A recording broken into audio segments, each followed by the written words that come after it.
Navê min Ayşe Ezda Karaca'da ez bi xwe wêne sazim lê ez wekî xwendekarek hatimim vê pêşengeha nivîskarê me ez gelek kêfxweş bûm çünkü ez ji wekî pirtûkhes min pirtûkê wan dixwand û min jî dixwast ez nivîskarê wa bi rû rû nas bikim û li civatek gelek bi samîmiyê xweş e yanî wekî ne resmî ne fermî ye heya niha wêjeya Kurdî pir kêm bû di va salê dawiyên da wêjeyê me Kurdî ez bawer dikim xwe pir pêşxistî û nivîskarê me nûjiyên jî ser hêla ziman da fikr û ramanê xwe da dîroka xwe da çanda xwe hunera xwe ser pirtûkê xwe gelek xweş nivîsandinin û em jî dixwazin van nivîsê wan bixwînin bi wara parve bikin û wara nas bikin hûn jî bi xêr hatin ser çava. Sernavê weşanê Waqfa Dengê Azadî bi rastî hem vê organîzasyona pêşengê û hem jî xwenêrê me pîroz dikim û ji wan re spasiya xwe dikim. Bi rastî di vê pêşengê de di vê fuarê de hinek hem navend pir bingeha wê çênîne lê beriya virahanê me yew Kurdê ji xwe ava damezrandiye em jî li hunerê wê ne. Eviya hanê jî ji bo ku weşanxanê Kurd daha zêde berhemdar bibin û berhemê xwe daha bi qalîtek zêde biweşînin û bigîrine xwendevana. Ji ber wê yekê em hewl didin. Evan fuara jî navendçîtiya wî îşî dike. Beriya virahanê li Mêrdînê û li navçeya Amedê Erxeniyê û Asya jî li Diyarbekir hat damezrandin ev fuar. Lê li Diyarbekir hinek beriya wê hazirî bela ku nehatû kirin bi rastî haya xwendevanan zêde jê çê nebû. Ji ber wê yekê hinek qels derbas bû. Lê dîsa jî bela ku yekeme û bela ku ji niha pêda jî ew ê bandorek li ser xwendevana û ser bajar û şaredariyê dilê ew ê bike ji vê bonê jî gavek erê niye. Ji ber wê yekê jî em dixwazin li temama piranê jî li Kurdistanê li temama navçeya şaredar çi dibin bira bibin wan fuara alîkarî bidin wan bingehî ji wan re çêkin û ev organîzasyona çapxanê Kurdî jî li wan de re fuarê ew organîze bikin. Eviya hanê ji bo ku xelkê me ji agahiyên nû haydar bibin, ji dîroka xwe haydar bibin, ji çanda xwe haydar bibin, ji kilam û dengvêjê xwe haydar bibin.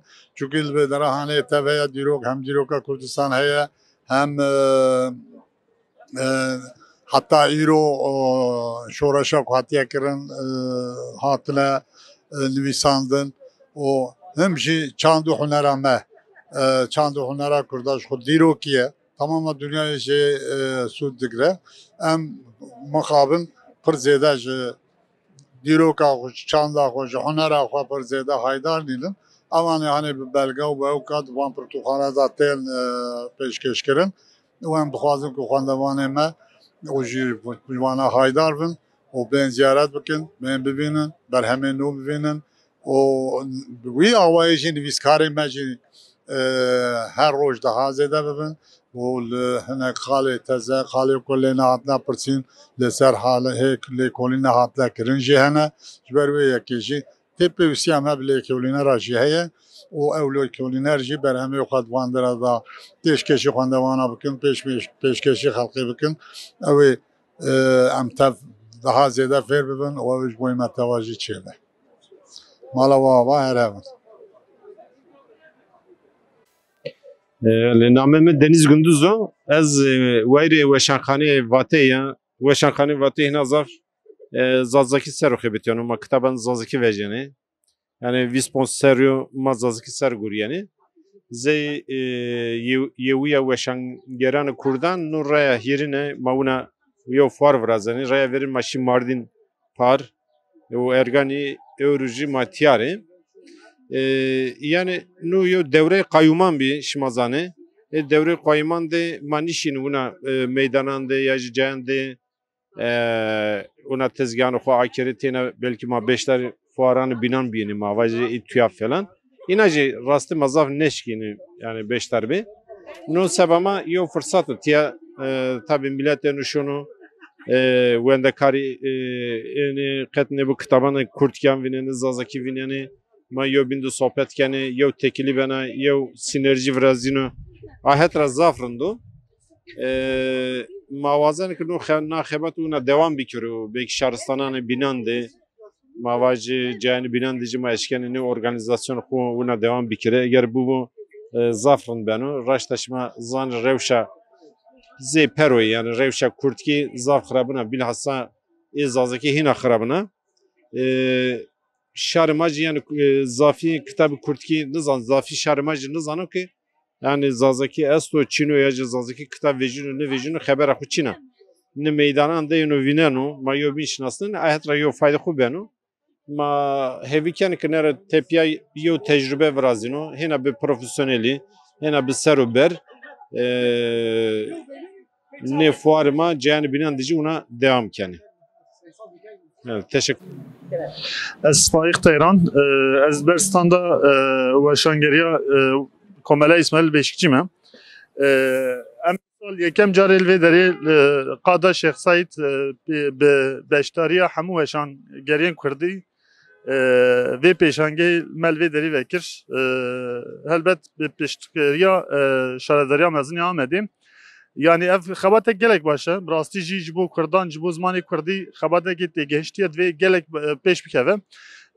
Wekî din jî ji ber ku îsal cara yekem bû hinek kemasî û bi Nasînê de danasînê de kemasî çêbûn. Reklamê de hinek kemasî hebû. Her wisa hinek baran barî hinek wisa zarar û ziyan gehişte pirtûkan. Lê divê ev nebin ji bo mehên cet. Divê xebatên bi vî rengê zêde bin zimanê Kurdî mixabin li Bakurê Kurdistanê ji ber têkçûnê ji ber mirînê. Ji bo ku em pêşiya vê mirina vê zimanê bigirin, vî zimanê bigirin divê ev pêşenge her bajarê Bakurê Kurdistanê û heta navçeyan vebin û pirtûkên Kurdî werin nefrotin û werine xwendin ji bo ku zimanê xwe em biparêzin, ji bo zimanê me pêş bikeve. Li Bakurê Kurdistanê ziman bi rastî îro ketiya asta heyîn û neyînê da. Eger ku zimanê xwe em neparêzin, bi zimanê xwe xeber nedin, zimanê xwe pêş nexin, siber rojê bi nasnameyekê Kurd milletek namîne. Ji ber wê jî em piştgiriya van xebatan dikin û em jî spasiya hemû weşangexaneyên dikin beşdarbûn el vê van çend rojên gerim dal qada Şeyh Said vê derê hemû kan pirtûkê xwe vê derê çi ji wan hatin xebatê xwe li dar xistin û spasiya we jî ji bo vê derfê dikin mala we avan spas. براستی او چالاکی نوها درباره از بجم وشانگری کردی ام گلک گرانبها دبینن براستی جی یعنی مرف لی بگره دکاره گلک تشتارخ نبکه لی دوی کو مرف قاسه کجی ارینی لی بدره چند سال بریان ها از کارم ببیجم وشانگری می کرد ند هاتن جمعه و شارداری او دستک ند دانمه لی ایرو بچوک جیبه هندک جیبه لگور دلی من نبجی ایرو چالاکی یک تکرن جبرو از گلک سپاسیا وان حوالات کم وان شاردارات کم ام هیبیدارن کو به پیشروج تشتی خوشتر چه ببن هر دست پیک ام دزانن قاسه کی قصد دست پید که قاسه کی به پروبلم دست پید که و کیماسی چه دبن تیدا لی دیوان کیماسیا دا ام داوی هند شتا فهمت کن و جبو چالاکیم بریامه جمرا دبه وک درسک گران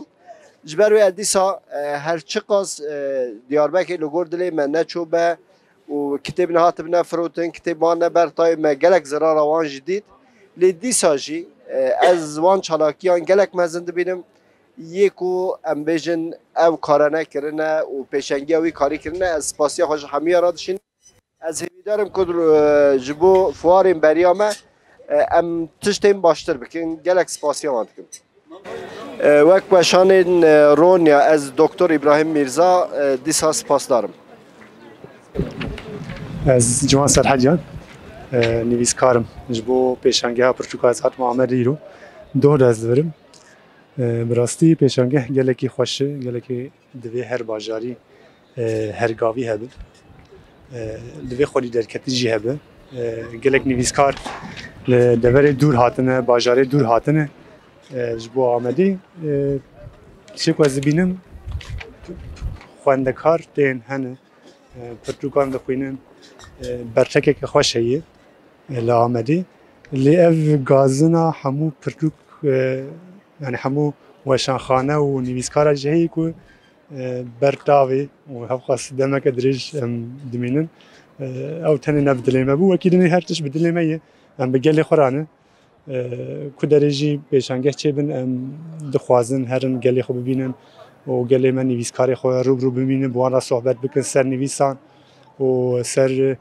بیجی میتولوژی به چیروکا به هر جوره نویسان ام دخوازن خواندکارم ببینن بوان صحبت بکن. سپاس.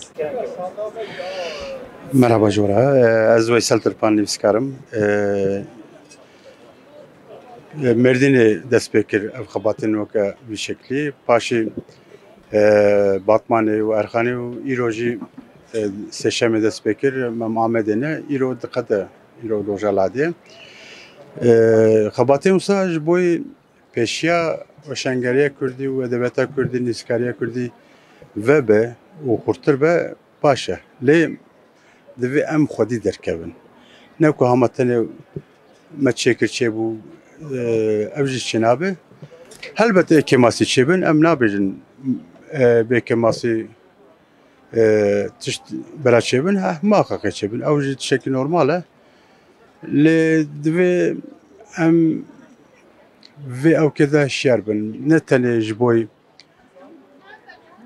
هناك جيا هناك روجا تني كردي باغون دبي ام جيانا خدا 24 ساعت هر قادن جيانه دا ام كردي باغون كردي بيجين وكي كردكي بيجين جبروي تشتموكي organizasyon bir şekli sembolikin le dve her şahsa ki Kürt çe de beçe bab beçe zarok beçe hort beçe ihtiyar be dve mjana xwe da her away her asê da em 24 saat Kurdî bijîn em bazarê Kurdî bijîn em malê Kurdî bijîn em derva Kurdî bijîn nav hevalê Kurdî bijîn heta em çêra jî bikin em Kurdî çêra bikin ancak wengê zimanê me xilas be kefenê biçirîne weke her zimanê dê canê ê wê bijî.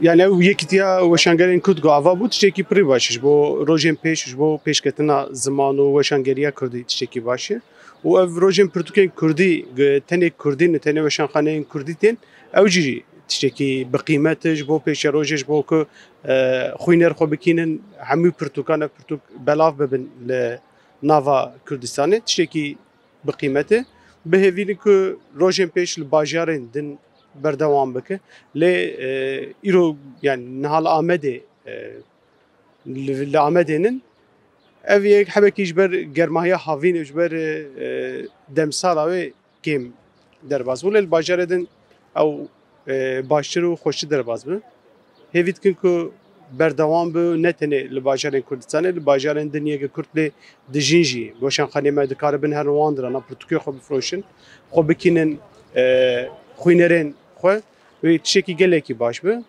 pêfiya rojên pêşiya me ku ev qat mestir bibe û hemî weşangerên Kurd bên û hemî xwînerên Kurd bên hevdûr vê dirê bibin çalakiyên berfirehtir bikevin wê hêviye dem baş.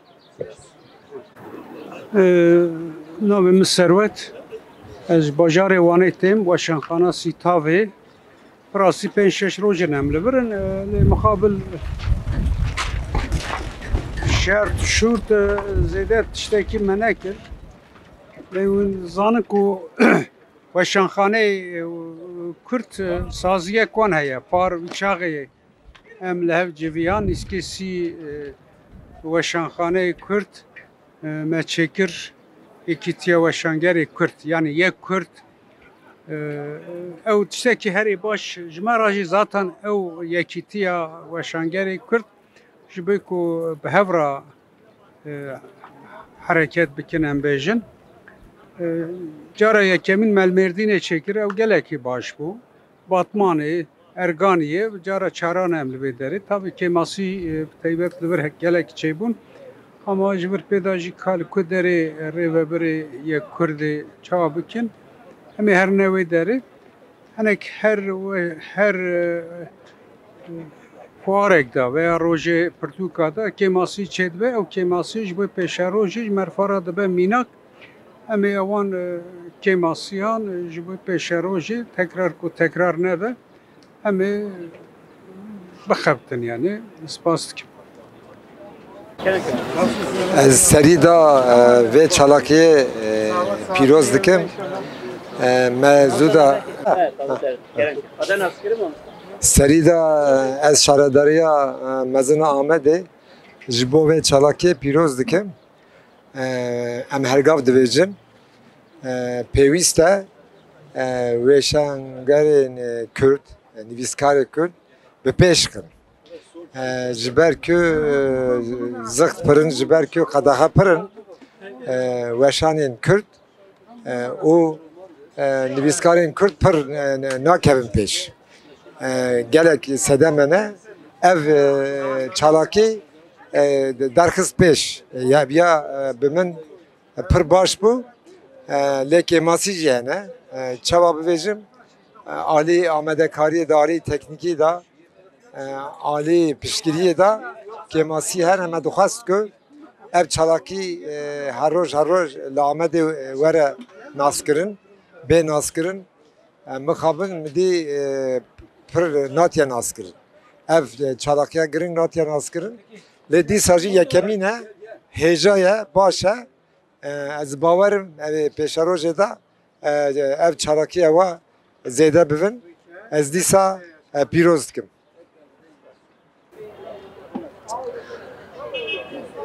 Ez Hüseyin Zana ji Weşanxaneyê Nûbiharê li vê derê edîtoriyê dikim. Ber pirsarê standê me. Bi rastî ev yekîtiya weşanxaneyên Kurdî organîzeyek bi vî rengî kiriye em kêfxweş in. Ev e li çend cîha wisa organîze dikin li Erxeniyê, li Batmanê, evê carê jî li Amedê çêbûye. Ev tiştekî baş e û em berdewamiya wê dixwazin. Em dixwazin li hemî bajarok û bajarên Kurdan pêşangehên bi vî rengî çê bibe.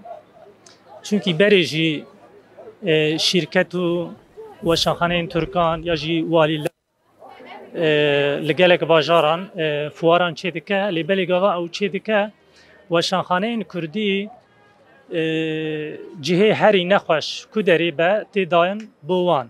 Yani qoncîkek li dawiyê ku derê be ew ê qoncîka bo weşanxaneyê Kurdî çê dibe.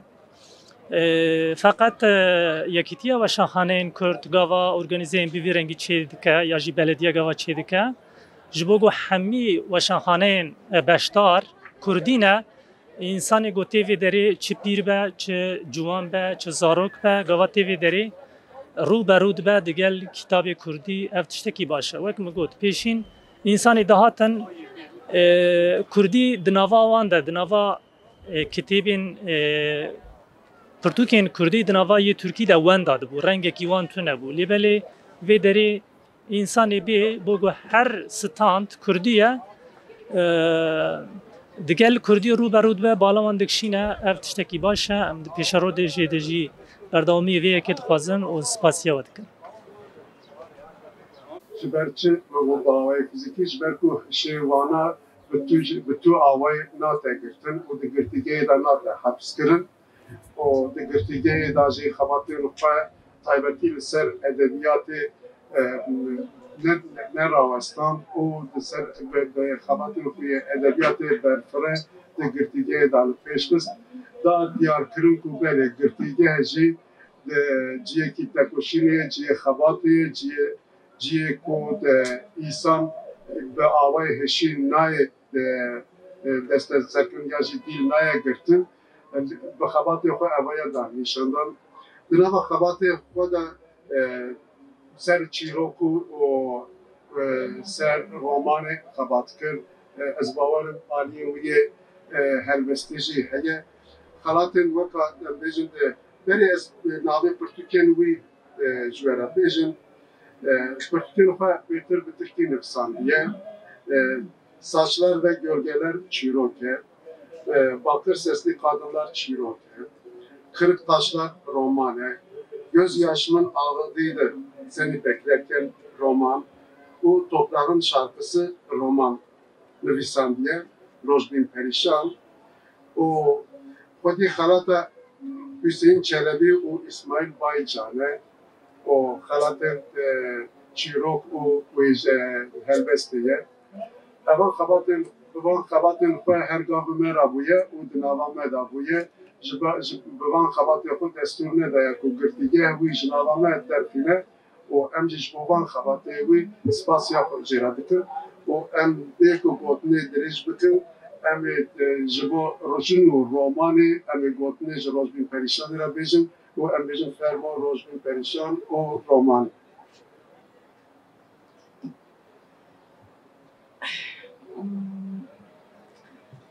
Öncelikle selam ve sevgilerimi sunuyorum. Yani söyleşinin konusu kadın ve roman. Yani oldukça kadın başlı başına zaten çok geniş bir konu. Hakeza roman da öyle. Yani bu ikisini birleştiren bir başlık bir anlamda yani bir toplumsal hafızaya tekabül ediyor. Ben edebiyatın ve sanatın toplumların hafızasını oluşturduğuna inanıyorum. Bu yüzden yani toplumların hafızasına inanıyorum. Şimdi bu açıdan baktığımda aslında kadın da toplumun ya da toplumların hafızasını oluşturuyor. Ve sadece toplumun değil, yani kadın hayatın hafızasını oluşturuyor, soyun hafızasını oluşturuyor ve bir anlamda evrenin hafızasını oluşturuyor. Bu açıdan yani edebiyatın ya da diyelim kadın edebiyatının aslında toplumsal hafızada önemli bir yeri var.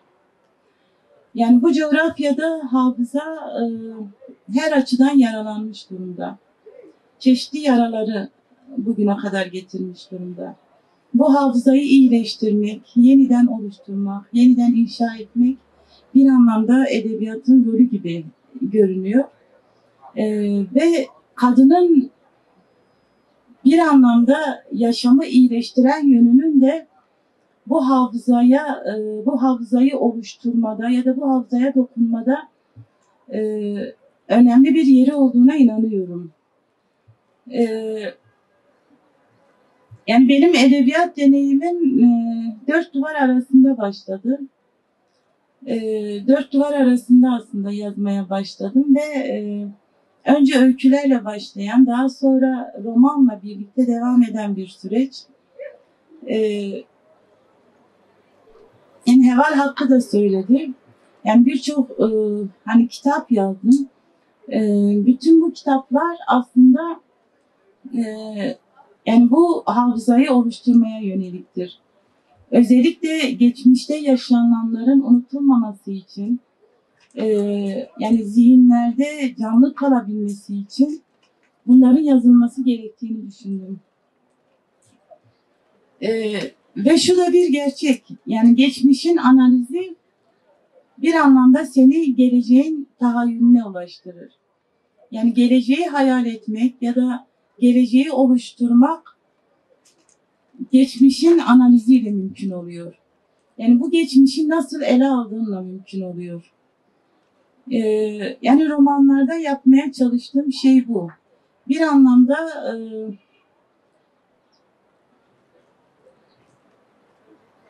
yani yeni bir dünya yaratırken hayattan besleniyorsun ve aynı zamanda hayatı besliyorsun.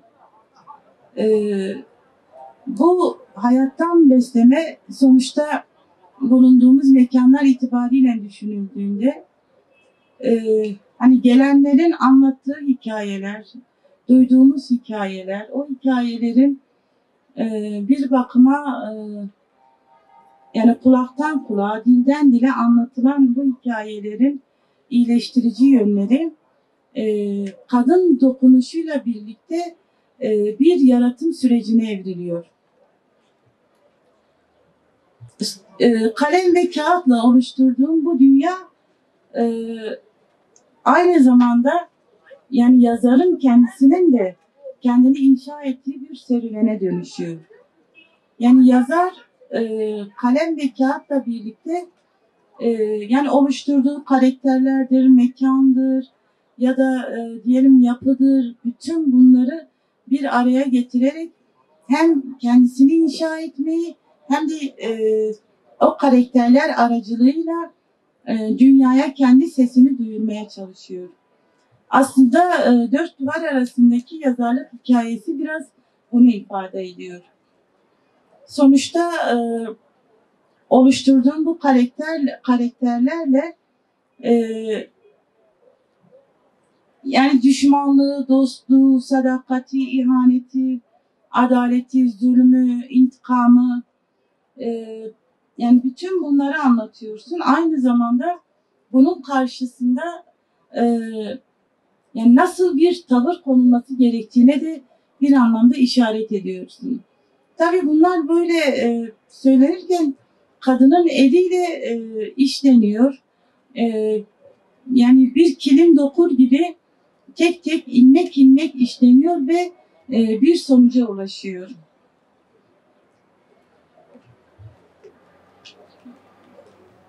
Yani hafıza derken bu aynı zamanda şöyle de denilebilir.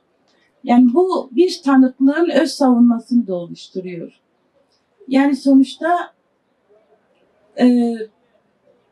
yani yaşananların kaybolmaması ya da kim olduğun, ne istediğin ya da nasıl yaşamak istediğin konusunda bir öz savunmayı geliştiriyorsun yazarak. Yani durduğun nokta bir anlamda bunun ifadesi oluyor.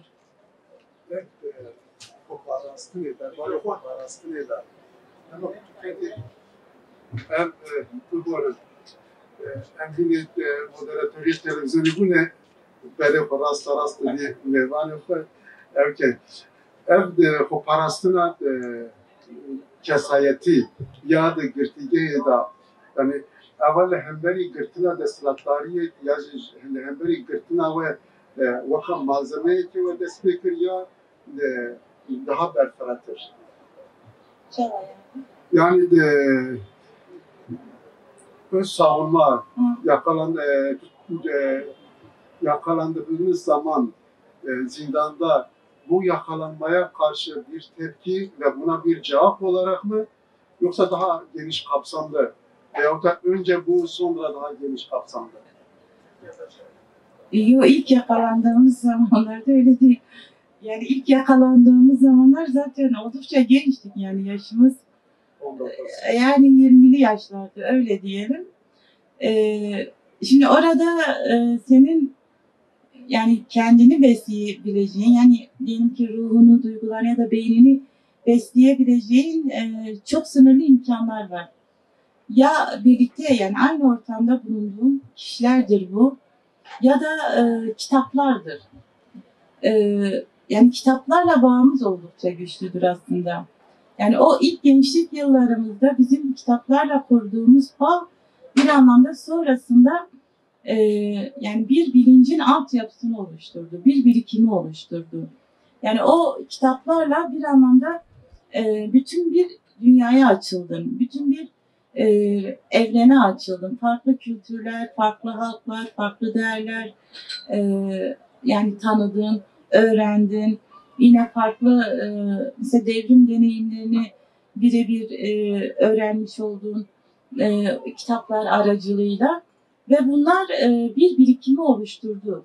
Yani zaten yazmak hani şeyi söyledim yani hayattan besleniyor doğru ama bununla birlikte bilgiden de besleniyor. Yani o birikimle birlikte yani bu artık hani 100 yılların, 1000 yılların diyelim, yani bilgi birikimiyle birlikte sen onu bir anlamda yani yeniden oluşturuyorsun, yeniden kurguluyorsun. Yani bu yüzden diyorum hani sadece bir yakalanmaya tepki değil. Hani okudukça, öğrendikçe, anladıkça, bilinç kazandıkça ya da kendini tanıdıkça, var ettikçe bir yaratım sürecine giriyorsun. Yani bu bir anlamda artık yani o bir şairin dediği gibi içindeki sesi susturmak yerine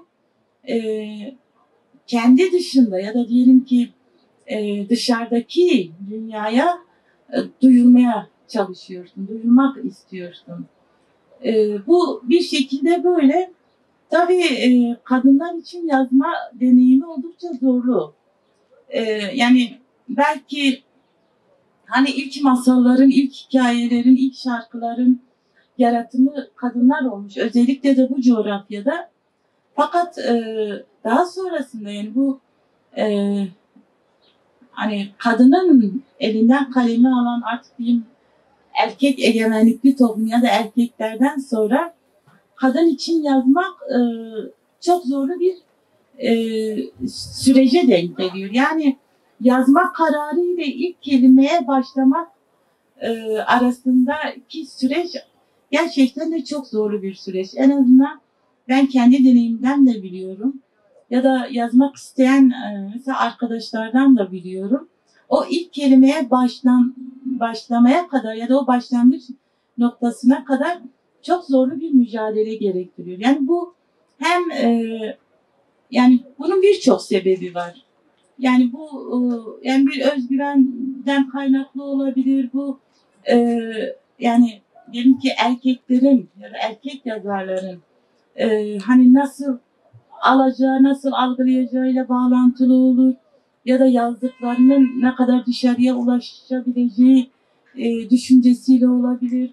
Ya da nasıl işte sansürlenebileceği, engellenebileceği kaygısıyla olabilir. Yani birçok açıdan oldukça zorlu bir süreç kadınlar açısından. Yani bu yüzden yani kadın için yazmak sadece yazmak değildir, onu söyleyeyim. Mesela toprağın şarkısı. Dışarıyı görmediniz ve dışarıda değildiniz ama dışarıdanmışsınız gibi, görmüşsünüz gibi yazan bir haliniz vardır. Sizi bu duruma getiren yetenek neydi? O konuda sizi böyle görmediğiniz bir yeri görür hale getiren durum neydi?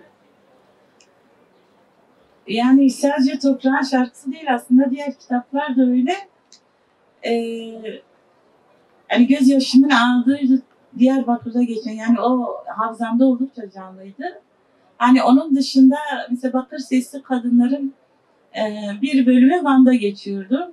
Daha önce yani bana gitmişliğim yoktu, bana görmüşlüğüm yoktu.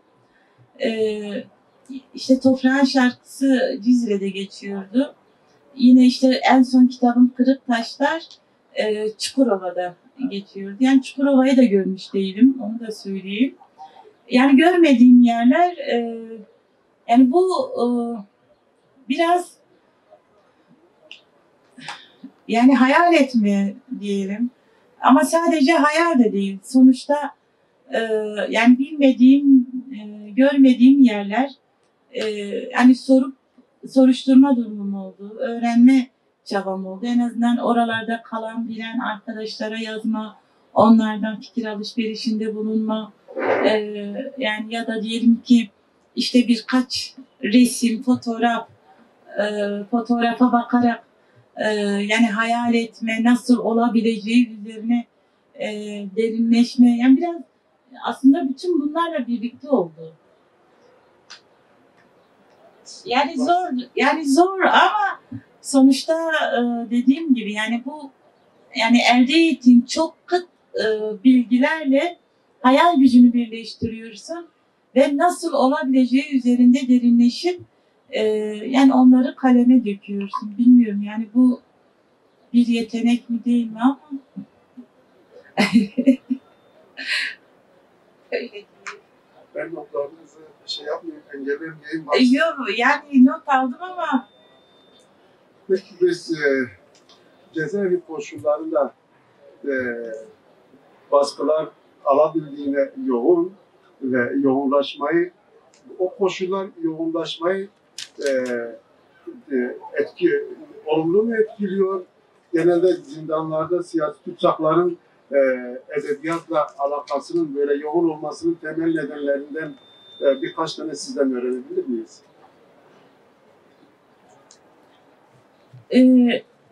Şimdi az önce de söyledim ya, yani içerideki dünya ile dışarıdaki dünyayı aslında buluşturan noktadır edebiyat.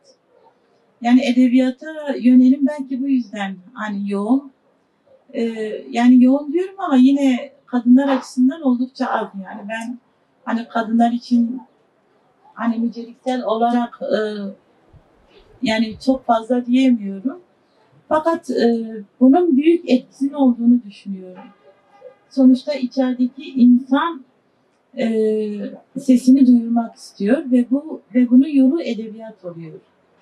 Yani edebiyat diyorum yani sadece edebiyat değil yani yazmak. Çünkü araştırma, inceleme yapan arkadaşlar da var ya da yani daha teorik, kuramsal çalışmaları olan arkadaşlar da var. Yani edebiyatın biraz yoğunluklu olması aslında yani içeride daralan mekanda yani düşün ve düşüncenin derinleşmesiyle bağlantılı diye düşünüyorum. Peki Kürt Ormanı'nın ve cezaevinde Kürt kadını olarak dünyaya bakışta edebiyatın rolü ve fonksiyonunu sorduğumuzda ne diyebiliriz?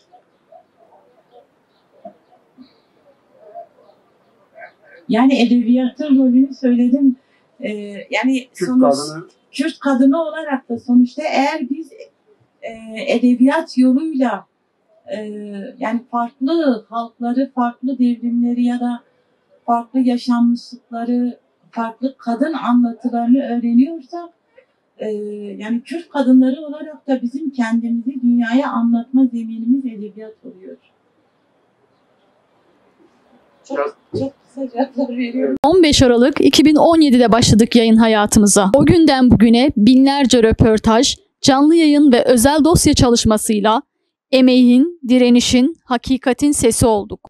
Özgündem sadece haber değil, hafızadır, mücadeledir, emektir. Özel dosya çalışmalarımızla yaşananları kayıt altına aldık. 2016 yılında kanun hükmünde kararnamelerle ihraç edilen 44 akademisyen, memur ve işçinin tanıklıklarıyla hazırladığımız Türkiye'den KYK manzaraları, 40 kadın ve 4 ortak felsefi soruyla kadınların çağını anlattığımız Kadınların Yüzyılı ve Covid-19 sürecinde 53 kişinin deneyimlerini içeren Koronavirüsün Düşündürdükleri adlı 3 ayrı kitapla sesleri görünür, sözleri kalıcı kıldık. Röportajlarımız, canlı yayınlarımız ve özel dosyalarımız hız kesmeden devam ediyor. Her hafta farklı konu ve konuklarla emeğe ve hakikate ses olmaya devam ediyoruz. İlkemiz açık ve nettir. Emek, pozitif dil ve ilkeli yayıncılık. Köşe yazılarımızda, röportajlarımızda ve canlı yayınlarımızda bu esaslı duruşu taşıyan insanlara yer veriyoruz. Taraf değil, objektifiz, asparagas değil, kaynaklı habercilik yapıyoruz. Cinsiyetçi değil, toplumsal cinsiyet eşitliğini esas alan bir haber dili kullanıyoruz. Negatif, ötekileştirici bir dil değil, onarıcı, yapıcı ve pozitif bir dil önceliğimiz. Her cumartesi kadınlara özel bir köşemiz var. Kadınların kaleminden her cumartesi bir mektup. Kadınlar bu köşede diledikleri her konuda duygu ve düşüncelerini özgürce paylaşıyor. Özgündem sadece bir yayın değil, bir dayanışmadır. Sizleri de web sitemizi takip etmeye, sosyal medya hesaplarımızı paylaşmaya ve YouTube kanalımıza abone olmaya davet ediyoruz. Aylık sadece 10 TL'lik gönüllü bir destekle YouTube kanalımızın katıl butonuna tıklayarak emeğin büyümesine katkı sunabilirsiniz. Bugüne kadar bize emek veren, sesimize ses katan herkese tek tek teşekkür ediyoruz. Bu yolculuk hep birlikte daha güçlü. Özgündem, objektif, ilkeli ve pozitif haberin adresi.